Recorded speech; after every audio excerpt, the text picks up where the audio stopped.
Shalom para pendengar yang dikasihi oleh Tuhan Yesus. Kiranya Tuhan memberikan rahmat-Nya kepada para pendengar semua. Sebentar lagi kita akan mendengarkan pembacaan Alkitab audio dalam versi bahasa Indonesia sehari-hari. Siapkan hati saudara.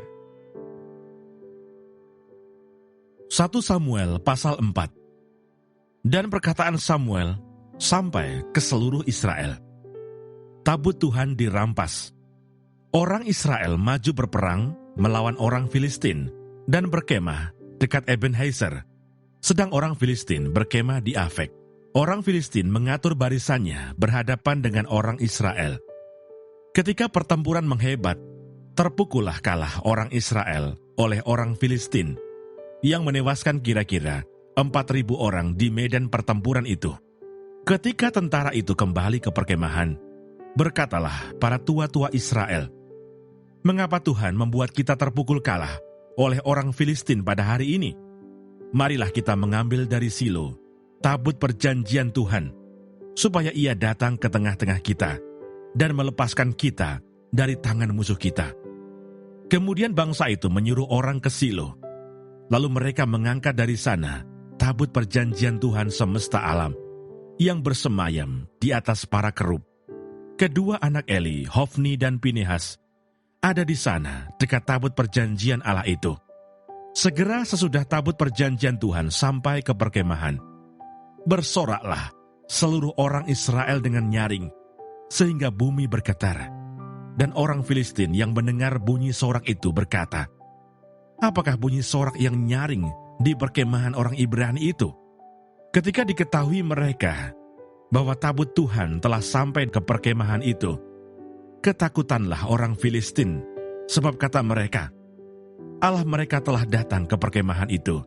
Dan mereka berkata, "Celakalah kita, sebab seperti itu belum pernah terjadi dahulu. Celakalah kita, siapakah yang menolong kita dari tangan Allah yang maha dahsyat ini?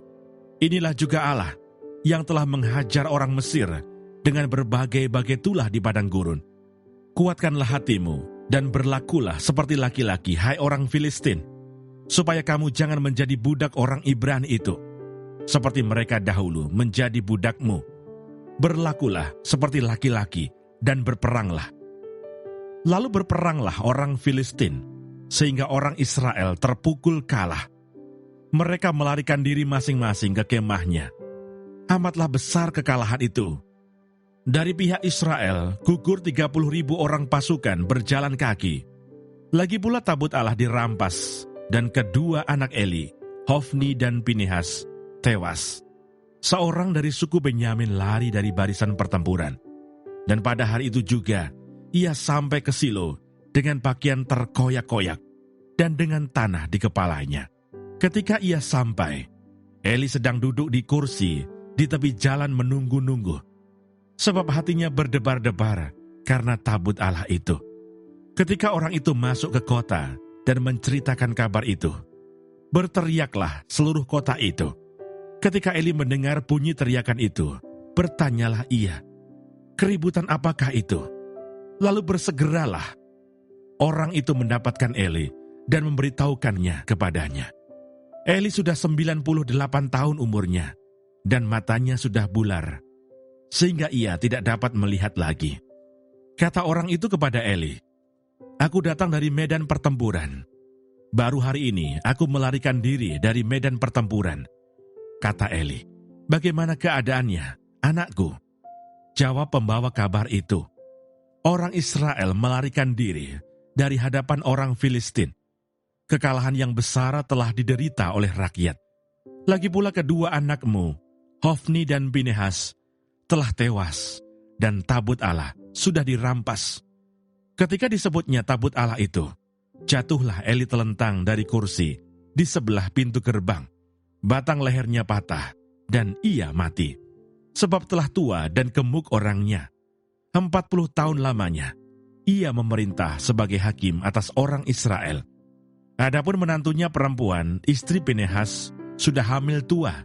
Ketika didengarnya kabar itu, bahwa tabut Allah telah dirampas, dan mertuanya laki-laki, serta suaminya telah mati, duduklah ia berlutut, lalu bersalin, sebab ia kedatangan sakit beranak. Ketika ia hampir mati, berkatalah perempuan-perempuan yang berdiri di dekatnya, "Janganlah takut, sebab engkau telah melahirkan seorang anak laki-laki."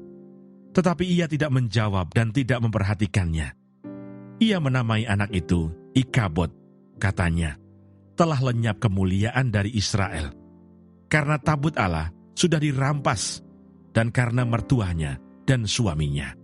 Katanya, "Telah lenyap kemuliaan dari Israel, sebab tabut Allah telah dirampas."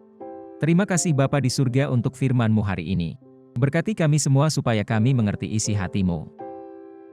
Terima kasih para pendengar semua, kiranya Tuhan memberkati. Dan jangan lupa untuk share dan subscribe.